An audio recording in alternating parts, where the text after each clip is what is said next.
Dear student, अस्सलाम वालेकुम। यकीनन आप लोगों ने मेरा लास्ट वाला लेक्चर सुना होगा जिसमें हमने बात की थी अबाउट बायोलॉजिकल मेथड कि बायोलॉजिकल मेथड क्या होता है। आज हम डिस्कस करेंगे biology in a service of Mankind कि इंसानी नस्ल इंसानी के लिए बायोलॉजी ने किस तरह जो है वह सर्विस की। तो उसका टॉपिक का नाम है biology in a service of biology in service of Mankind. इसको समझने के लिए हम इसे क्या करेंगे, तीन कैटेगरी में डिवाइड करेंगे। पहली हमारे पास क्या है, पहली हमारे पास है फूड प्रोटेक्शन, दूसरा हमारे पास है डिजीज कंट्रोल और तीसरा हमारे पास है conservation and protection of environment. तो हम इसे स्टेप बाय स्टडी करेंगे। तो आज हम डिस्कस कर रहे हैं इसे फूड प्रोटेक्शन के तौर पर कि बायोलॉजी ने फूड प्रोटेक्शन में फूड क्वालिटी के अंदर या फूड को इन्हांस करने के अंदर किस तरह रोल अदा किया, वो हम डिस्कस करेंगे। देखिए, होता ये है कि फूड प्रोटेक्शन की जब बात की तो बायोलॉजी ने इसमें पहला काम किया कि इम्प्रूविंग ऑफ एग्जिस्टिंग वैरायटी, जो गंदम की, चावल की या जानवरों की, एनिमल की जो वैरायटी मौजूद थी उन वैरायटी को क्या किया, उसको इम्प्रूव किया। इम्प्रूव करके क्या किया, यील्ड को बढ़ाया, प्रोडक्शन को बढ़ाया। फिर प्रोड्यूसिंग हाई यील्ड ऑर्गेनिज्म, ऐसे जानदार पैदा किए, चाहे वो प्लांट हैं चाहे वो एनिमल हैं, जो क्या हाई यील्ड हों।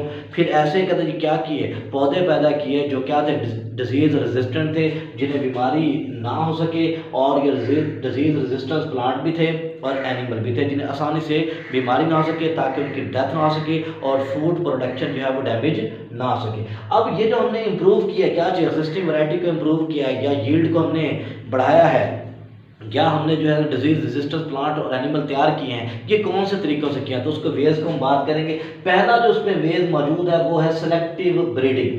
देखिए, ब्रीडर हमेशा क्या करते हैं, ये अहम रोल अदा करते हैं। ब्रीडर का काम होता है कि जो वैरायटी ज़्यादा अच्छी है उस वैरायटी को क्या करें, उसको जो है वो सस्टेन करें, अगली नस्ल में लेके जाएं, और जो वैरायटी ज़्यादा फूड नहीं देती उसे एलिमिनेट कर दें। ब्रीडर का काम होता है क्रॉस ब्रीड कराना, क्रॉस ब्रीड करा के जानदारों की और न्यू वैरायटी को क्या करना, पैदा करना। तो इसलिए क्या होता है, ब्रीडिंग के क्या होता है, डिवेल्प होता है, ब्रीडर डिवेल्प न्यू वैरायटी, ये न्यू वैरायटी पैदा करते हैं, क्रॉस करा के चेक करते रहते हैं एक्सपेरिमेंटल, जैसे कि वीट होगी, राइस होगी, काऊ हो गई, चिकन हो गई, ठीक है ना, फिश हो गई। इसकी हमने बहुत सारी वैरायटी ऐसे बना दी हैं जो पहले मौजूद नहीं थी, लेकिन हमने उन्हें क्रॉस ब्रीड कराया, हाइब्रिड जिसे हम कहते हैं, हाइब्रिड बनाई, और हाइब्रिड बनाने के बाद हमने न्यू वैरायटी जो है उसमें डिवेल्प कर दी।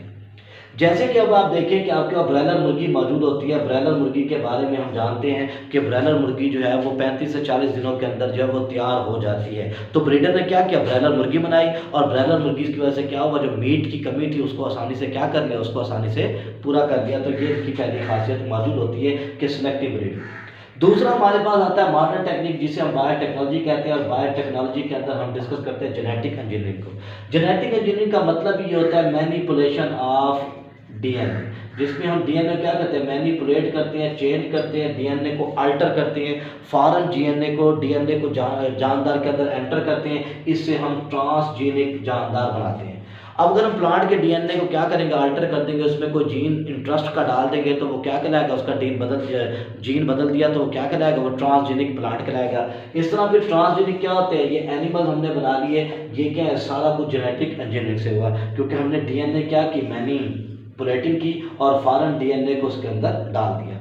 इसके अलावा दो टेक्निक और हैं जिसे हमने पहले पढ़ चुके हैं कि टिश्यू कल्चर टेक्निक। कि टिश्यू कल्चर टेक्निक के अंदर क्या होता है, कोई भी टिश्यू मौजूद है, हम उस टिश्यू से नया प्लांट बना सकते हैं और उसके बाद उस टिश्यू में अल्ट्रेशन करके न्यू वैरायटी को भी हम जन्म दे सकते हैं।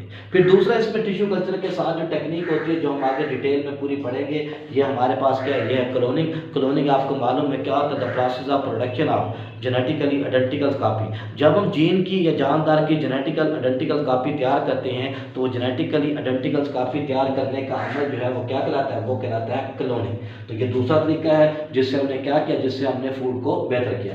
फिर use of pesticides, fungicides, herbicides और इंसेक्टिसाइड। देखिए, केमिकल का यूज़ किया क्योंकि ये पैथोजेंस हैं, चाहे वो फंजाई है, चाहे वो बैक्टीरिया है, चाहे वो कोई इंसेक्ट है, चाहे वो फसली के अंदर क्या इंसेक्ट्स है जिसे हम पेस्ट का नाम दीजिए, क्रॉप को डैमेज करते हैं। ये असल में क्या करते हैं, प्लांट को वीकन करते हैं। ना सिर्फ ये प्लांट को वीकन करते हैं बल्कि क्या करते हैं, बल्कि ये प्लांट को वीकन करने के साथ साथ ये प्लांट को क्या करते हैं, ये प्लांट की ग्रोथ को भी रोकते हैं और प्रोडक्शन को भी कम कर देते हैं। तो हमने क्या तैयार किया, हमने पेस्टिसाइड को मारने के लिए, ठीक है ना, पेस्ट को मारने के लिए पेस्टिसाइड तैयार की, इंसेक्ट को ख़त्म करने के लिए इंसेक्टिसाइड तैयार की। इसके अलावा हमने जो है वो फंजीसाइड या हर्बिसाइड जो अनवांटेड हर्ब्स होती हैं जो ग्रोथ को क्या करें, कम करें कंपटीशन की वजह से, उसे हमने एलिमिनेट किया।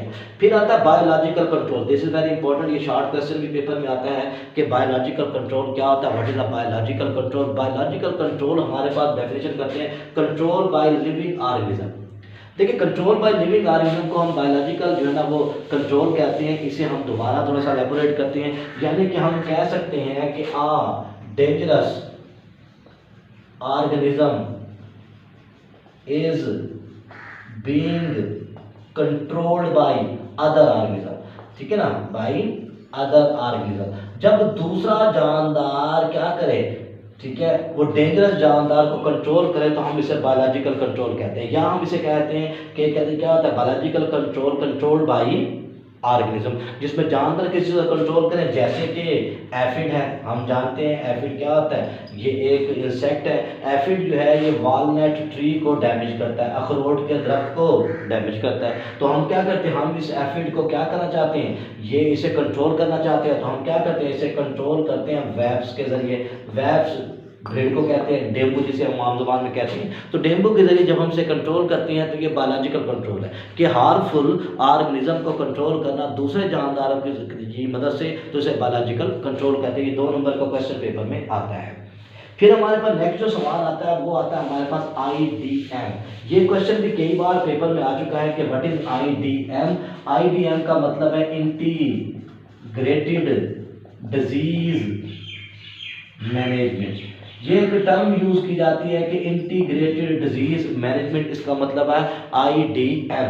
IDM क्या होता है, effective control of disease, effective control of disease, कि वो डिजीज जो डिजास्टर थी, वो डिजीज जो डैमेज थी, उस डिजीज को कंट्रोल करने के लिए वो तमाम जो सुटेबल मेथड यूज किए जाते हैं, वो तमाम जो तरीके यूज किए जाते हैं किसी बीमारी को कंट्रोल करने के लिए, वो क्या कहलाते हैं, IDM, ऑल इफेक्टिव, ठीक है ना, कंट्रोल, ठीक है ना, effective method to control our disaster disease. कोई बीमारी उसे कंट्रोल करना चाहते हैं, और all the suitable method to control our disease, किसी बीमारी को कंट्रोल करने के लिए जो मैयर या सुटेबल जो है ना वो क्या किया जाता है, प्रोसेस यूज किए जाते हैं, मेथड यूज किए जाते हैं, उसे हम IDM का नाम देते हैं। ये 2 नंबर का पेपर में कई दफा क्वेश्चन आ चुका है। फिर नेक्स्ट क्वेश्चन जो हमारे पास आता है वो आता है हाइड्रोपोनिक कल्चर टेक्निक। ये क्वेश्चन भी 2 नंबर का क्वेश्चन जो है वो पेपर में आता है कि what is hydroponic culture technique. लफ्ज हाइड्रोपोनिक का मतलब होता है, हाइड्रो हम जानते हैं पानी, पोनिक का मतलब पोटेंशियल के मायने में आता है, यानी कि इसमें पौधे जो होते हैं, प्लांट को ग्रो कराया जाता है रेटेड वाटर के अंदर। रेटेड कहते हैं हवादार पानी को, क्या पौधों को हवादार पानी में ग्रो कराया जाता है। द ग्रोइंग ऑफ प्लांट या growth of plant in aerated water is called as hydroponic culture technique. इसमें होता यह है कि रेटेड वाटर में ग्रो करने से हमें पता चलता है कि प्लांट को ग्रोथ के लिए कौन कौन से न्यूट्रिएंट की जरूरत होती है, कौन कौन से न्यूट्रिएंट उसके लिए जरूरी होते हैं। क्यों?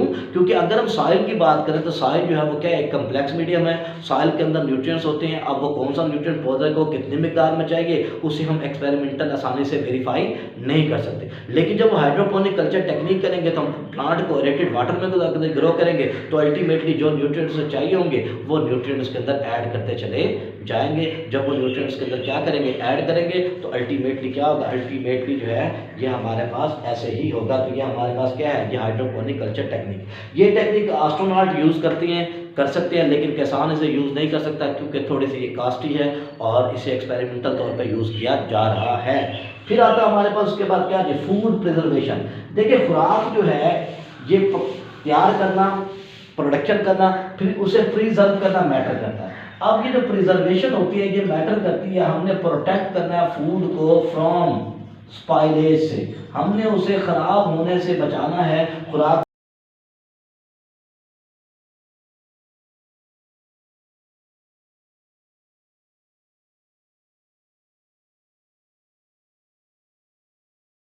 महफूज कर लिया। अब मॉडर्न दौर में क्या होता है, मॉडर्न दौर के अंदर जो है फूड प्रोडक्ट है उसे पास्चराइजेशन किया जाता है, ठीक है। पास्चराइजेशन के अंदर क्या होता है, फूड को 71 डिग्री सेंटीग्रेड पर 15 से 20 मिनट तक गर्म किया जाता है, उससे उसके जरासीम मर जाते हैं। कि मिल्क प्रोडक्ट, जूसेस वगैरह को भी ऐसे ही किया जाता है। इस तरह स्टरलाइज किया जाता है, जो मेटल की चीज़ें उन्हें क्या किया जाता है, उन्हें स्टरलाइज किया जाता है। इसके अलावा जो कॉमन प्रिजर्वेशन के तरीके हैं, वो कॉमन के प्रिजर्वेशन के तरीके जो हैं वो मौजूद हैं, वो कौन कौन से हैं, वो हमारे पास मौजूद हैं। पहला कौन सा, पहला हमारे पास क्या मौजूद है, कूलिंग, रेफ्रिजरेशन, जिसमें फ्रीजिंग की जाती है या बॉइलिंग की जाती है। तो ये हमारा आज का लेक्चर था, जिसके अंदर हमने डिस्कस किया biological service of mankind as a food.